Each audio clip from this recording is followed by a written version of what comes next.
Hey, welcome to How It's Done, a podcast for curious marketers. I'm Christy Goad. I'll be your host, and I'm really glad you're here. Hello, curious marketers. Today's guest is Mark Macias, founder and CEO of Macias PR, recognized as Strategic PR Firm of the Year by Finance Monthly Magazine 3 years in a row. Way to go, Mark. Thank you. City and State Magazine also named Mark to their political PR Power 50 list in New York.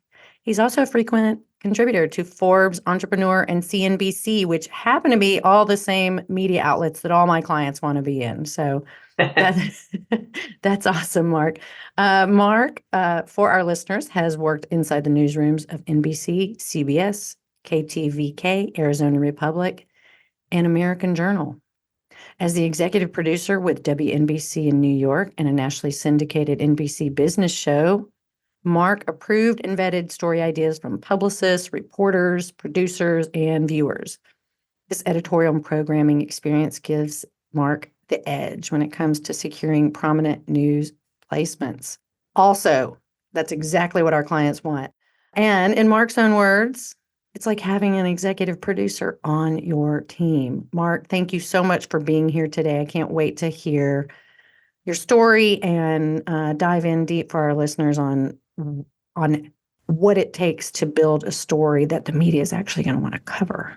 Yeah, thanks for having me. I love talking about this stuff. Well, me too. And then I saw you posted the other day, as a fellow agency owner who spends large parts of every waking day instinctively assessing and mining for elements of a good story. Your blog the other day caught my attention, and I just had to get you on here to talk more.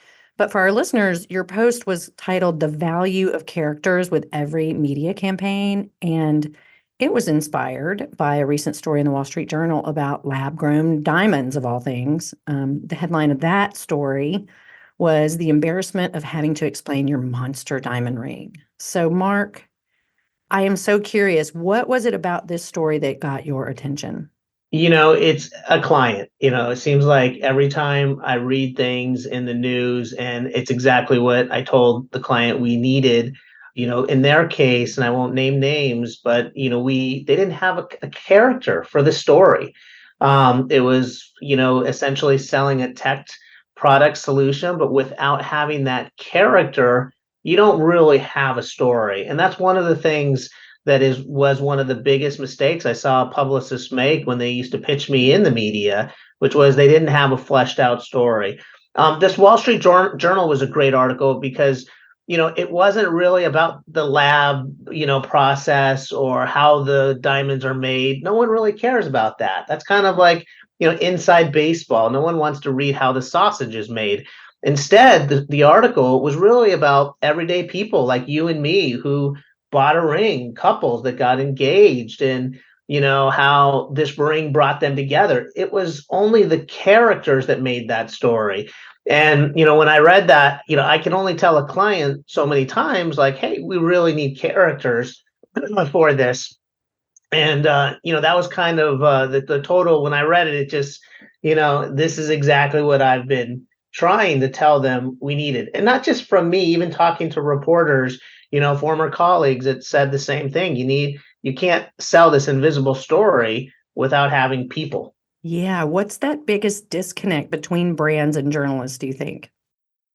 I think that a lot of, if you're talking about business owners, entrepreneurs, they tend to look at it from a marketing lens. Totally. And the media doesn't care about marketing. They don't care about your message. It They're doesn't actually matter. very turned off by it, aren't they? Exactly. Mm-hmm. Yeah. And if you come in with, in fact, a lot of them will say, editors will say, hey, we'll read an editorial or some thought leadership from your client on this, but we just don't want a commercial. And that's what a marketing message is. It's telling you firsthand, a commercial. That's the difference between marketing and PR. Yeah, correct. And the smart, experienced journalist can read a commercial or a marketing message a mile away. Totally, because Lord knows they get pitched a lot. You were on the other side as in the Yeah. TV business. I started my career as a print journalist. And of course, some of your best sources are PR people like us, and they're, you're going to listen to the ones that bring you actually good story ideas or something interesting, rather than a marketing piece. Definitely cultivating those relationships matter, but I always tell clients and people in general, um, having relationships in the media is not a strategy. It's just an assist. And one of the questions that I think is really misdirected that potential clients ask me is, who do you know in the media? Who do you know at CNBC? Who do you know at Right. NBC?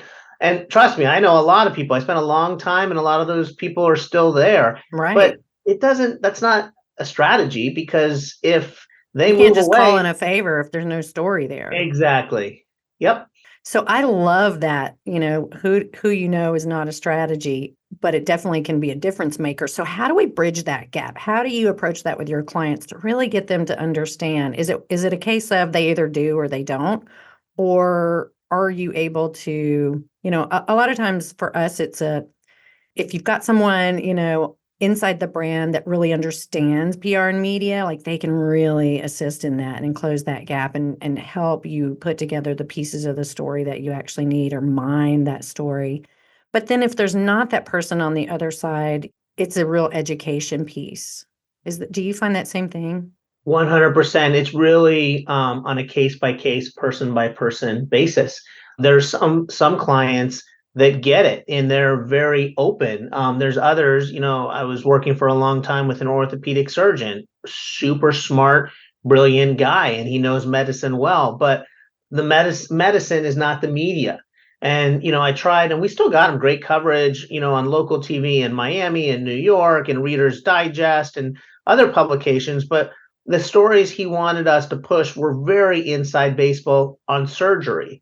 And you can only explain so many times where you sound like a broken record, whereas some people, entrepreneurs, will get it and they'll say, look, I trust you, we hired you because you know what you're doing, so take the lead. And I found that those clients that put their trust in the publicist and don't Hmm. take the approach, I know it all, those are the ones that have the best campaigns. If I can use a quick example, I worked with Noom for 3+ years. I started working with them in 2016 before anyone had heard of the brand. Hmm. And they had fired their previous PR firm because they didn't get them coverage. And at the time, they didn't have a marketing director, they didn't have a CMO, it was really me talking directly with the two co-founders. And they let me run. And and they let What do you me mean by that? They let you run? they didn't put up barriers like, oh, we can't do that. A perfect example was, going back to the client that inspired that, blog post on LinkedIn Yeah. for diamonds. Um, you know, I had an idea using him and his wife that was an enterprise angle, that was like how they built three different companies together and what's happening. Now, it's not directly on the company, but you can't tell the story without talking about his company. And he didn't want to do it. He was like, no, let's just focus just on the marketing part. And so hopefully I'm answering your question there.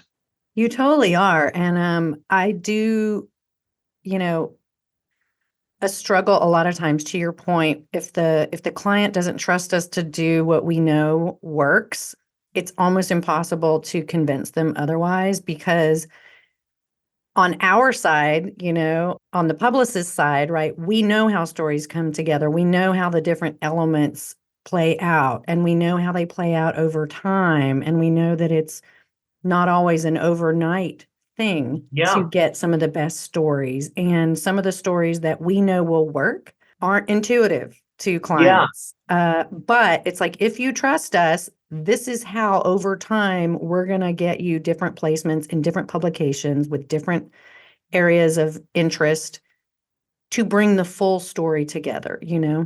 Yeah. And, I'm sure there's a lot of publicists and PR teams that struggle with that. And it is a fine line because they're paying the bills and you want to keep them happy. But I found, and I don't know if this is the right advice for agency owners or even freelance publicists, but there's something to be said for having peace of mind.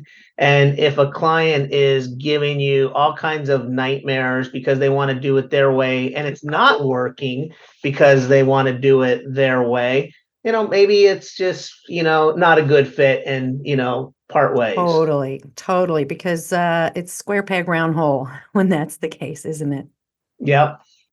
Hey, let me shift gears a little bit. I've always been really interested in this notion of brand journalism, but so few brands really understand it, much less advocate for budgets to do it. What does brand journalism mean to you? And what do you think is the difference in brand journalism and like these other types of content, which typically can be more almost marketing content? Yeah, I would say the brand journalism is approaching a platform that is more in control, and not necessarily, inserting marketing directly into the story. Right. It can be a perfect example was, the post that I gave on that article, which was kind on the LinkedIn Wall Street Journal post. It was kind of giving advice, Yeah. showing my thought leadership, and that's building my brand, but I'm in control of it. I'm in control of LinkedIn. If I would have, I think I did post that on my blog as well, or wherever else I may have posted that information. I'm in, it's setting my brand. Hey, Mark's a thought leader. He Right. knows what he's talking about. So, depending on your industry, it's really providing all of that thought leadership and telling a story and it on a platform that you're more in control of.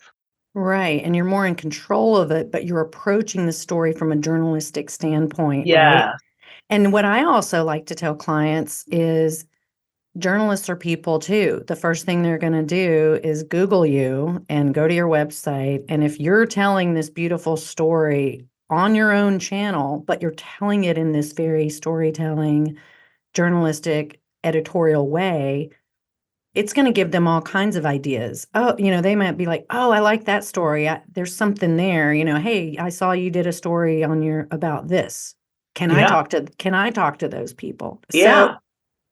it, It it can also help you sell yes, because, like I wrote a story a while back for Forbes on East Coast or West Coast PR firms, or even a local PR firm, which is best for your business. Obviously, good that. one. Good one, Mark. Yeah, and it's, and I break it down in an objective way, the advantage of being in the East Coast versus the West Coast, not to knock anything on the West Coast, but if you're waking up at 9 a.m. Pacific time, in New York or Miami or, anywhere along the East Coast, it's already lunchtime. And reporters still work off of, regardless of the media outlet, as far as national, primarily work off the East Coast time zone. So it's kind of going into that. And I use that, when people, for thought leadership to help, explain. So if you're a thought leader in, whatever your industry is, that's something that you can help sell your brand. Absolutely. Speaking of helping clients understand how to hire an agency, a lot of clients want to know how to measure the ROI of PR. I know you've written about this too. What's your perspective of this age-old question? Yeah, you can definitely measure a successful PR campaign. It's not reading tea leaves anymore. Targeted media placements. Is the PR firm getting you exposure in front of your potential clients or customers? A press release that's just put out there that blankets the web isn't really going to help you. Not even with Google, because Google will filter out those. But Yep. a targeted media placement will help. And that includes, the big publications, whether it's local TV, if you're pushing a local brand, or if you're pushing a national brand, a story in, HuffPost or Reader's Digest. SEO is another way to measure it. Google and all the search engines don't reveal much about their algorithms, but they all are very open, saying if you they value publications, media coverage, and quality content. So if, in my case, if I'm writing articles in Forbes, in Entrepreneur, on CNBC, and I'm being interviewed in different outlets, Google, their algorithm is going to go down and say, okay, in PR, Mark has experience, Mark has a higher rank than just Joe's PR firm down the street. So that's another way where you can measure it is, where are you going now with your SEO, with your search engine ranking? Sales is another one. Sure, there's the anecdotal way our phones are ringing off the hook, or we're getting more emails that might not necessarily come to the story, but you can tell if a That happens, story, yeah, yeah, all the time. And it is always anecdotal inside the organization. So you really have to be able to hopefully have, someone on the inside of that client organization that can share that story with you because there's no other way to measure it. yeah. And it's funny because there's sometimes I'll talk to people and they'll say, "Oh, I don't need PR." This happened in the hedge fund industry when I went after that shortly after it became basically the Jobs Act enabled hedge funds and private equity firms to market themselves. Mhm. Before that, they couldn't really go and do news stories because it was perceived as marketing. And a lot of these hedge fund guys that I talked to, they were like, "Oh, I don't need, to be in the news. We're private, we're exclusive." Trying to sell the old exclusivity, which is okay. But I told them, and I think you can ask anyone. So if the Wall Street Journal called and wanted to do a profile on your brand, your story, what you do, you'd say no, and everyone said, of course, yes. If there, you've got to find a way to stand out from the noise.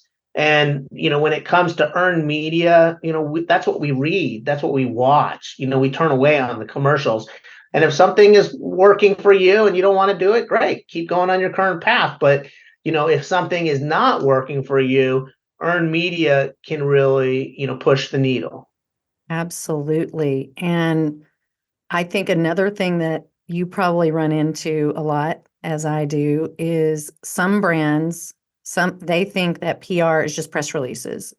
And what I counsel our clients on is, yes, press releases are good. You want to do them because there are certain things you want to, it's press release material. It's an announcement. I often find, and I tell my clients, a lot of times a press release is the first time that a company ever thinks about how to message whatever it is they're trying to tell the market publicly. And Yeah, it can bring the company together around, oh, well, how do we tell this story? What do we want to say?